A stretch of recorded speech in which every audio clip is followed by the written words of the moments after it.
Hello friends, कैसे हो? आशा करती हूँ आप सभी अच्छे होंगे और आपकी पढ़ाई लिखाई भी बहुत अच्छी चल रही होगी। जैसा कि सीटेट का पेपर होने वाला था, अब वो कैंसिल हो गया है, तो आपके पास और समय मिल गया है अपने पेपर की तैयारी करने के लिए। आज से मैं एक नया सेक्शन शुरू कर रही हूँ अपने इस चैनल पर, जिसमें मैं आपको CTET एग्ज़ाम के जो सेकंड पार्ट होता है, यानी कि जो 6 to 8 तक का पेपर होता है, उसमें जिसने सोशल साइंस लिया है उसके लिए कुछ उपयोगी क्लासेस लेकर आऊँगी, जिसमें मैं कक्षा 6, 7 और 8 की NCERT की बुक के कुछ महत्वपूर्ण प्रश्नों को और कुछ महत्वपूर्ण विषयों को यहाँ पर डिस्कस करूँगी।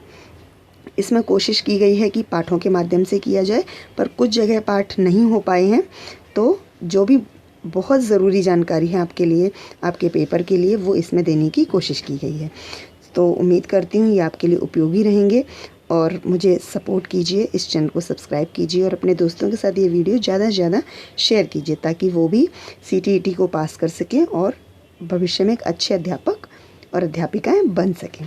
तो ये पहले शुरू किया है मैंने आपका क्लास 6 की हिस्ट्री का पार्ट 1। इसके 2 वीडियो आएंगे, एक पार्ट 2 में भी आएगा।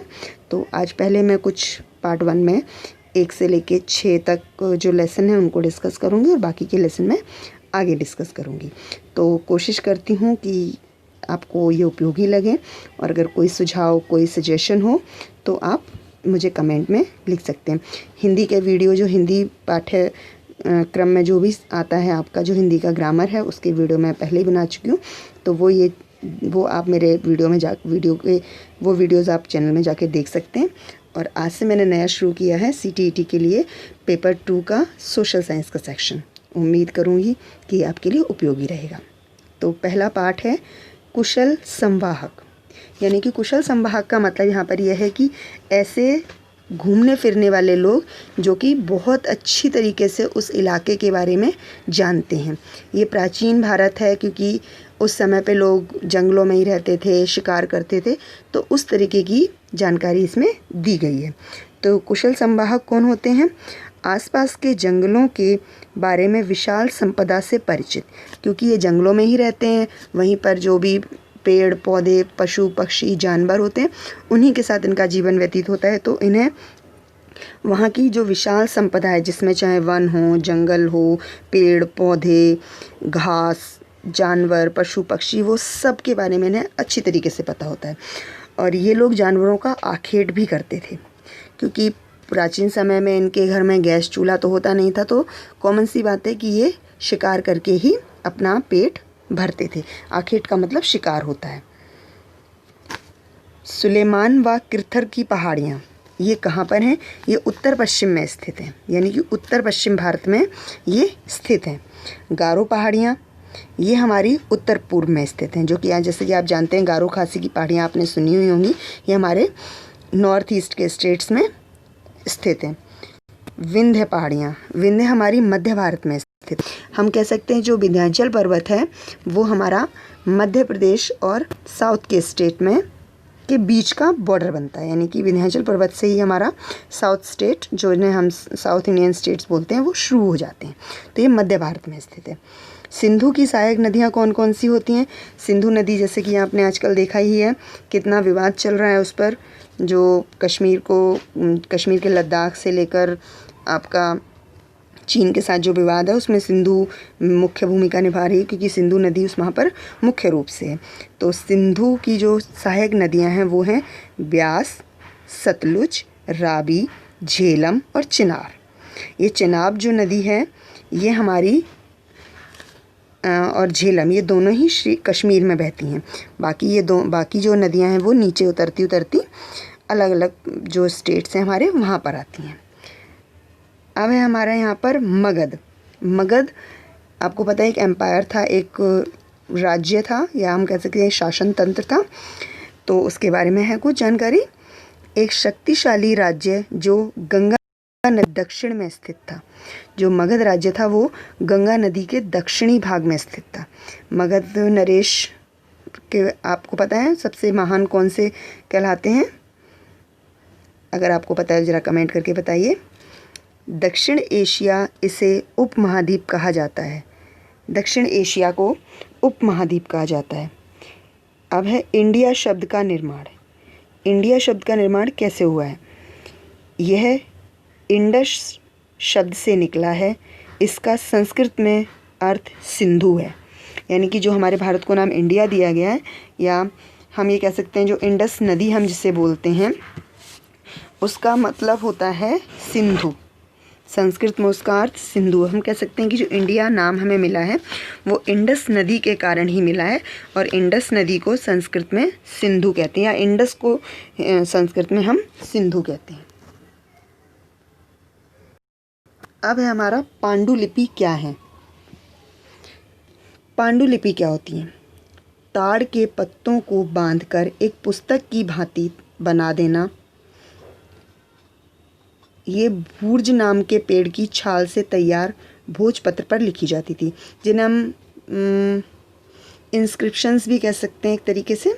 तो पांडुलिपि उन्हें कहा जाता है जो पुराने समय में जो ताड़ के पेड़ होते थे, यानी कि जिसको हम ताड़ का पेड़ कहते हैं, जो बहुत बड़े बड़े पत्ते होते हैं, उसके पत्तों को बांधकर एक पुस्तक के रूप में बनाई जाती थी, और उस पुस्तक में उस समय की बहुत महत्वपूर्ण जानकारी को लिखा जाता था, जैसे राजाओं द्वारा लड़े गए युद्ध, उनके द्वारा जीते गए युद्ध, उनके अधिकार क्षेत्र, उनके द्वारा चलाए गए सिक्के, बनाई गई इमारतें, इन सब के बारे में इन पांडुलिपियों में लिखा जाता था। पांडुलिपि का अंग्रेजी मैन्यूस्क्रिप्ट बोलते हैं इन्हें हम इंग्लिश में। मैन्यूस्क्रिप्ट्स होती हैं पांडुलिपि। लैटिन शब्द मैनू, जिसका अर्थ है हाथ से निकला हुआ, इन्हें हम मैन्यूस्क्रिप्ट बोलते हैं, यानी कि पांडुलिपि को इंग्लिश में मैन्यूस्क्रिप्ट बोला जाता है। और मैन्यूस्क्रिप्ट जो शब्द है वो हमने लैटिन भाषा से लिए गए। वैसे बहुत सारे, मतलब ज़्यादातर हम शब्द लैटिन भाषा से ही लेते हैं, जिसका अर्थ था, जो शब्द था हमारा बेसिकली मैन्यू, और उसका अर्थ होता था हाथ से निकला हुआ। यानी कि पांडुलिपि में हम सब कुछ हाथ से लिखते थे, कुछ भी प्रिंटेड फॉर्म में नहीं होता था। आप लोगों ने पुरानी मूवीज़ में भी देखा होगा कि वो ऐसे मोर पंख को स्याही में डुबा के लिखते हैं ना, उस तरीके की जो लिपि होती है उनको हम पांडुलिपि कहते हैं। अब पांडुलिपि कहाँ पाई जाती हैं? अब एक ये बहुत बड़ा प्रश्न आता है कि पांडुलिपि हमें पता चल गया कि कहाँ लिखी जाती हैं, कैसे लिखी जाती हैं, पर पाई कहाँ जाती हैं? ये मुख्य रूप से मंदिरों व विहारों में। मंदिर मतलब तो आपको पता ही है, जहाँ हम पूजा करते हैं, और विहार ऐसी जगह होती है जो श्रद्धालु लोग होते थे या जो बाबा बैरागी लोग होते थे, उनके रुकने के लिए जो जगह बनाई जाती थी। जैसे आपने बौद्ध धर्म में पढ़े होंगे बौद्ध विहार के बारे में, तो और अगर नहीं पढ़ा तो हम उसके बारे में भी आगे डिस्कस करेंगे। तो जो विहार होते थे, जहाँ पर साधु संत या जो राहगीर होता था, पथिक होता था, वो वहाँ आकर रुकता था, आराम करता था, और वहीं पर रुककर वो लोग, जो विद्वान लोग होते थे, वो उस जगह के बारे में लिखते थे, और उसी को हम पांडुलिपि कहते हैं। पांडुलिपियों में क्या शामिल किया जाता था? पांडुलिपियों में क्या शामिल किया जाता था? धार्मिक मान्यताएं व व्यवहारों को, राजाओं का जीवन, औषधि व विज्ञान आदि प्रकार के विषय तथा महाकाव्य, रामायण और महाभारत, कविताएं व नाटक भी मिलते थे। तो पांडुलिपियों में बेसिकली क्या लिखा जाता था? जो धार्मिक मान्यताएं होती थी कि दिवाली की पूजा इस दिन की जाएगी, ईद ऐसे मनाई जाएगी, ये सारी चीज़ें। और जो राजाओं का जीवन होता था, जीवन के बारे में कि उन्होंने क्या किया, कौन सा युद्ध लड़ा, उनका शासन कैसा था, शासन में लोग कैसे थे, ये सभी। और उसके अलावा जो महाकाव्य जैसे रामायण, महाभारत और जो बड़े बड़े महाकाव्य हैं, वो सभी हमें पांडुलिपियों में लिखे हुए मिलते हैं। भारत योग उत्तर पश्चिम में रहने वाले लोगों के एक समूह को कहा। जैसे कि आपको पता ही होगा कि जो भरत राजा थे वो बहुत महान राजा थे, वो एक समूह के लीडर माने जाते थे, और वो जो समूह था वो उत्तर पश्चिम में रहता था।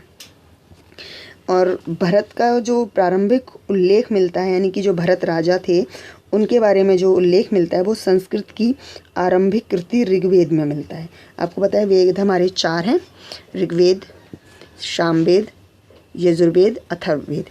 तो इसमें से सबसे जो महान वेद है वो हमारा ऋग्वेद है, और जो भरत राजा थे उनका उल्लेख हमें जो संस्कृत में लिखे गए प्रारंभिक ऋग्वेद है उसमें मिलता है। अब तो ग्रंथों वगैरह में बहुत सारे परिवर्तन आ चुके हैं। उसके बाद आता है हमारा अभिलेख। प्राचीन साहित्य को, प्राचीन कलाकृतियों को जानने के लिए हमारे पास कुछ ही स्रोत होते हैं, जिसमें पांडुलिपि, अभिलेख, इमारतें, ये सारी चीज़ें बहुत उपयोगी। तो उनमें से दूसरा हमारा आता है अभिलेख। अभिलेख पत्थर या धातु जैसी अपेक्षाकृत कठोर सतहों पर उत्कीर्ण किए गए मिलते हैं। इन पर प्राय राजा रानियों का जीवन कार्य व अन्य स्त्री पुरुषों की चर्चा तथा शासक लड़ाइयों में अर्जित विजयों का लेखा जोखा रखा जाता है। अभिलेख का बहुत अच्छा उदाहरण आपको मिलेगा इंडिया गेट पर। इंडिया गेट में जो, अगर किसी ने ध्यान से देखा हो तो जो इंडिया गेट की इमारत बनी हुई है, जो स्टैचू हमें दिखता है इंडिया गेट के नाम पर, उसमें ऐसा कहा जाता है कि 1914 में जो प्रथम विश्व युद्ध हुआ था उसमें मरने वाले सैनिकों के नाम लिखे गए हैं। तो वो भी एक तरीके से हमारे पास अभिलेख है। अगर आप किसी जो मुग़ल शासक हैं या कोई भी पुरानी इमारत में जाते तो वहाँ कुछ ना कुछ आपको लिखा हुआ, कुछ चित्र बने हुए मिलते हैं, वो सभी हमारे अभिलेख होते हैं। अभिलेख मुख्य रूप से पत्थरों या धातुओं पर लिखे जाते हैं, यानी कि पत्थरों और धातुओं पर उनको उकेर उकेर कर लिखा जाता है। हम लोगों के घरों में भी, कई लोगों घरों में देखा होगा कि बर्तनों पर नाम लिख दिया जाता है, तो वो भी एक तरीके का एक पहचान हो जाती है कि ये इसका बर्तन है, या इसने ख़रीदा था, या हमने इस अवसर पर लिया था।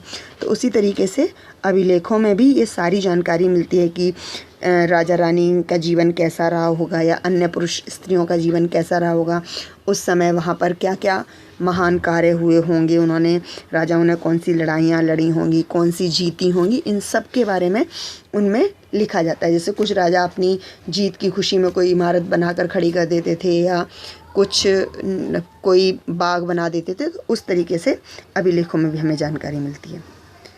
अब है हमारा लिपियाँ। लिपियाँ क्या है? यह अक्षरों तथा संकेतों से बनी होती हैं तथा प्रत्येक उस स्थान पर बोली जाने वाली भाषा प्रयुक्त होती है। जैसा कि आपको पता है, हिंदी भाषा में लिपि का मतलब है ऐसे सांकेतिक चिन्ह जिनके माध्यम से हम भाषा को लिख या बोल सकते हैं, तो वही लिपियाँ होती हैं। और यहाँ पर उन लिपियों में कुछ चीज़ें लिखी जाती हैं, जैसे ब्राह्मी लिपि में हमने कोई ग्रंथ लिख दिया, देवनागरी में कोई ग्रंथ लिख दिया, तो ये वो लिपियाँ होती हैं। उनमें वो संकेतों के माध्यम से या अक्षरों के माध्यम से कुछ लिखा जाता है, और वो उस जगह पर बोली जाने वाली भाषा ही होती है। मुख्यतः पुराने समय में या तो उर्दू में लिखी गई लिपियाँ मिलेंगी, आपको संस्कृत में लिखी गई मिलेंगी। पुरातात्विद, अतीत का अध्ययन करने वाली वस्तुओं को पढ़ने वाले लोग। पुरातात्विद यानी कि जो हमारे आर्कियोलॉजिस्ट होते हैं, जिन्हें हम आर्कियोलॉजिस्ट कहते हैं, क्योंकि पुरातत्व यानी कि पुरानी स्थानों की, वस्तुओं की जानकारी या अध्ययन करने वाले शास्त्र को हम पुरातत्व शास्त्र यानी कि आर्कियोलॉजी कहते हैं, और जो इस चीज़ का अध्ययन करते हैं उन्हें हम आर्कियोलॉजिस्ट कहते हैं। जानवरों, चिड़ियों व मछलियों की हड्डियाँ, ये मुख्यतः पत्थर व ईंट से बनी इमारतों के अवशेषों, चित्रों और मूर्तियों का अध्ययन करते हैं। पुरातत्विद क्या करते हैं, यानी कि आर्कियोलॉजिस्ट बेसिकली करते क्या थे, वो जो वहाँ पर पुराने समय की जो भी वस्तुएं उपस्थित होती थी उनके बारे में अध्ययन करते हैं। जैसे कि कुछ जानवरों की हड्डियाँ मिल जाती हैं, कुछ टूटी हुई इमारतों के पत्थर मिल जाते हैं, किसी का कंकाल मिल जाता है, कुछ मूर्तियाँ मिल जाती हैं, चित्र मिल जाते हैं, उन सभी के बारे में अध्ययन करते हैं, और उस समय का कि वो कितने पुराने हैं वो पता लगाया सकता है। समय की गणना करने के लिए हम कार्बन 14 नाम की तकनीक का प्रयोग करते हैं, यानी कि C14 का जो कार्बन का एक स्वरूप है, उससे हम उसका अध्ययन करते हैं। इतिहासकार कौन है? अतीत का अध्ययन करने वाले, यानी कि हिस्टोरियंस जिन्हें हम बोलते हैं, जो पुराने समय के बारे में अध्ययन करते हैं। ऐसा पुराना समय नहीं कि 2 साल 4 साल पहले वाले, पर जो हजारों साल पहले का जो अध्ययन करते हैं उन्हें हम इतिहासकार कहते हैं। जैसे किसी ने हड़प्पा का अध्ययन किया, किसी ने ब्रिटिश काल में अध्ययन किया, किसी ने सिंधु घाटी सभ्यता देखी है, किसी ने आपकी चाइनीज़ सभ्यता देखी है, तो इस तरीके का जो अध्ययन करते हैं उन्हें हम इतिहासकार कहते हैं। अब है अंडमान के लोगों का जीवन। जो अंडमान आइलैंड है वो भारत का समुद्री क्षेत्र है। ये लोग अपना भोजन मछलियाँ पकड़कर, शिकार करके तथा फल फूल के संग्रह द्वारा प्राप्त करते हैं। यानी कि अंडमान, क्योंकि मुख्य रूप से एक ये आइलैंड है, मतलब ये द्वीप समूह है हमारा, तो उसमें ज़्यादातर लोगों का भोजन होता है मछलियाँ पकड़ना, शिकार करना, और जो वहाँ छोटे मोटे पेड़ पौधे उगते हैं उनमें से जो फल और फूल उन्हें प्राप्त होते हैं उससे ही वो अपना भोजन प्राप्त करते हैं। अब हमारा वर्ष की गणना।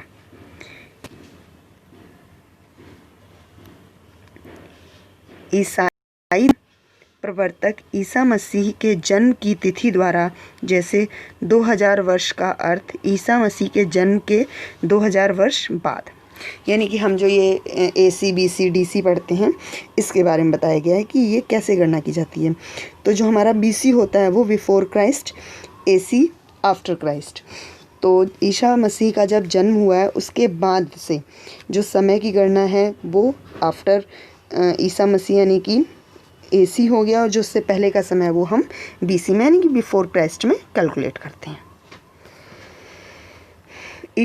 ईसा पूर्व का अर्थ ईसा मसीह के पहले का समय, यानी कि जो BC हम जिसे इंग्लिश में बोलते हैं वो ईसा समूह से पहले का समय होता है। बिफोर क्राइस्ट यानी कि ईसा पूर्व। ई का मतलब होता है AD, एमो डोमिनी, ईसा मसीह के वर्ष में, यानी कि जो AD होता है वो उस समय का समय है जब ईसा मसीह हैं। BC before Christ, AC after Christ. Isa Masih के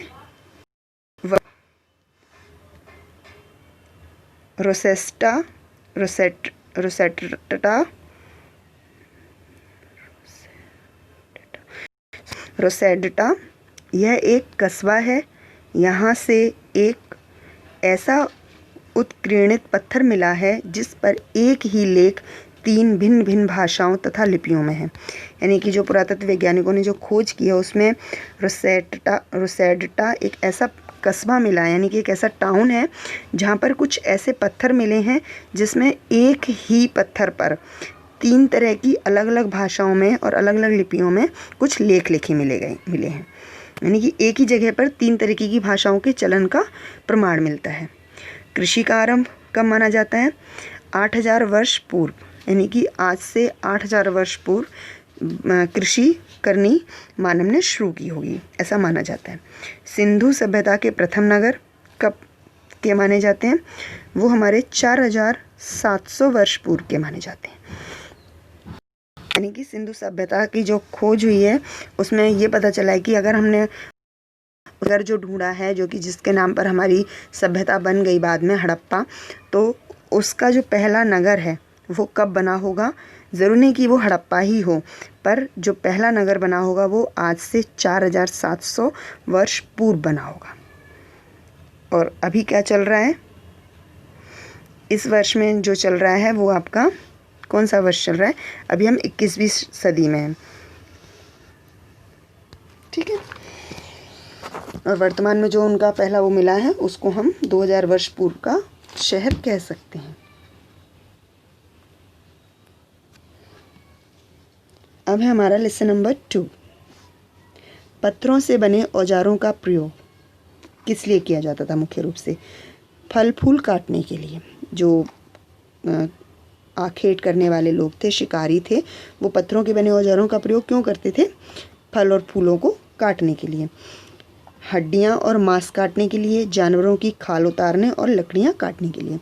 पत्थरों के औजार क्योंकि प्रारंभिक में पाषाण युग सभ्यता ही आई थी, कांस्य युग उसके बाद आई, तो पत्थरों के जो औजार बनाए गए वो मुख्य रूप से फल फूल काटने के लिए, हड्डियाँ मांस काटने के लिए, जानवरों की खाल उतारने के लिए और लकड़ियाँ काटने के लिए प्रयोग किए गए।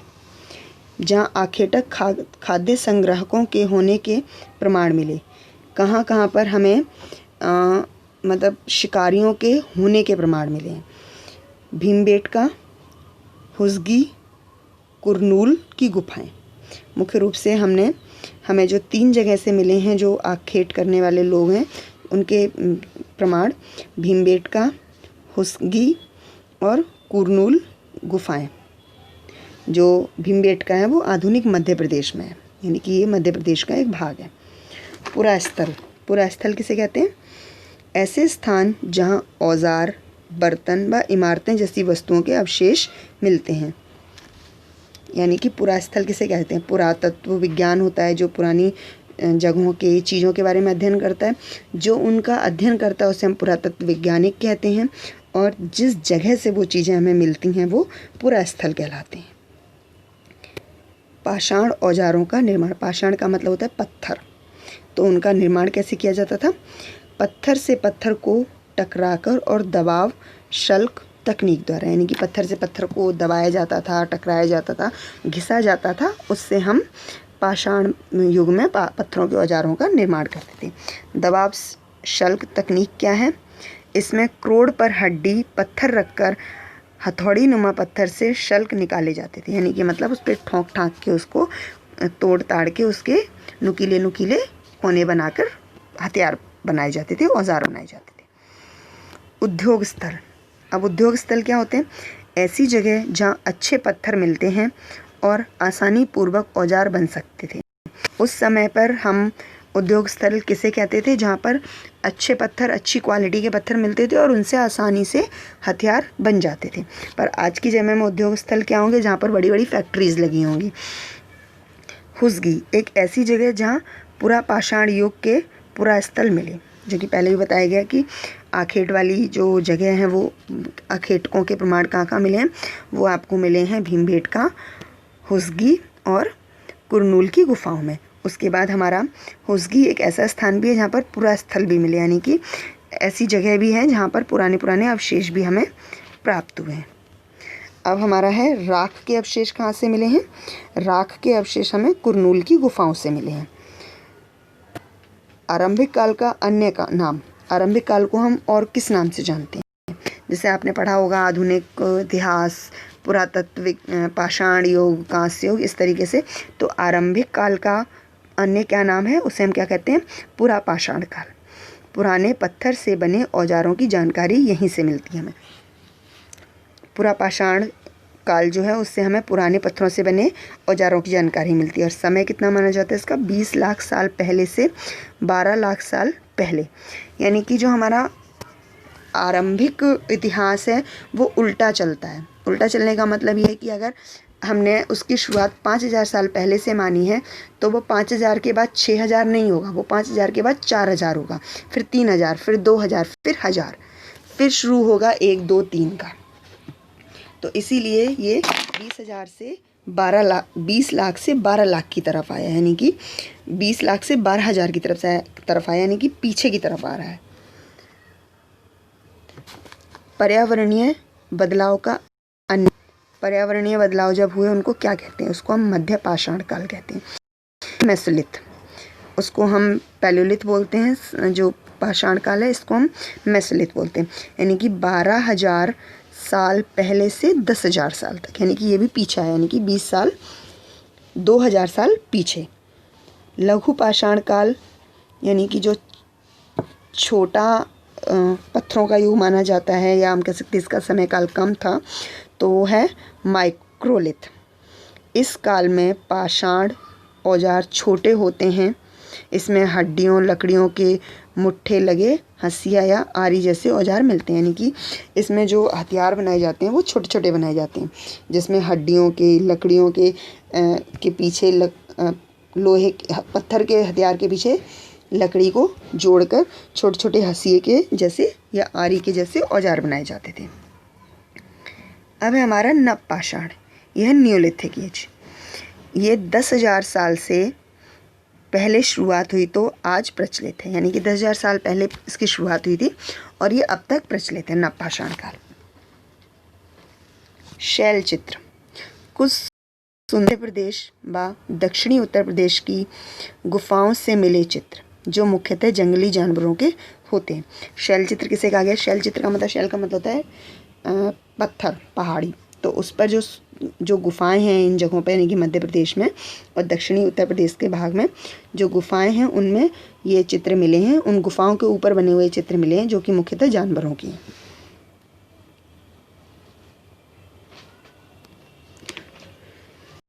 शुतुरमुर्ग। शुतुरमुर्ग क्या है? पूरा पाषाण काल का पक्षी। महाराष्ट्र के पटने में इसके अंडों के अवशेष मिले थे। शुतुरमुर्ग यानी कि उस समय का पक्षी है, वो पूरा पाषाण काल का पक्षी है और इसके जो होने के जो प्रमाण मिले हैं वो महाराष्ट्र के पटने नाम की जगह है जहाँ इसके अंडों के प्रमाण मिले, क्योंकि शुतुरमुर्ग का अंडा सबसे बड़ा अंडा होता है। तो उसके जो अंडों के प्रमाण मिले हैं, तो हम ये कह सकते हैं कि जो शुतुरमुर्ग है ये बहुत प्राचीन पक्षी है। ये आजकल का पक्षी नहीं, ये उस समय का पक्षी है जब लोग पत्थरों के औजार बनाते थे। आज तो हम मिसाइल और पता नहीं क्या क्या बना रहे हैं, पर ये उस समय का पक्षी है जब हम पत्थरों के औजार बनाते थे। हमारे पूर्वज पत्थरों के औजार बनाकर अपनी दुश्मनों से रक्षा करते थे। आशा करती हूँ ये 2 पाठ आपके लिए उपयोगी रहे होंगे। आगे के पाठ में आगे की वीडियो में लाऊंगी, और अगर आपको अच्छे लगे हैं तो लाइक कीजिए, इस वीडियो को ज़्यादा से ज़्यादा लोगों तक शेयर कीजिए ताकि वो भी इसका लाभ उठा सकें, और इस चैनल को सब्सक्राइब कीजिए। धन्यवाद।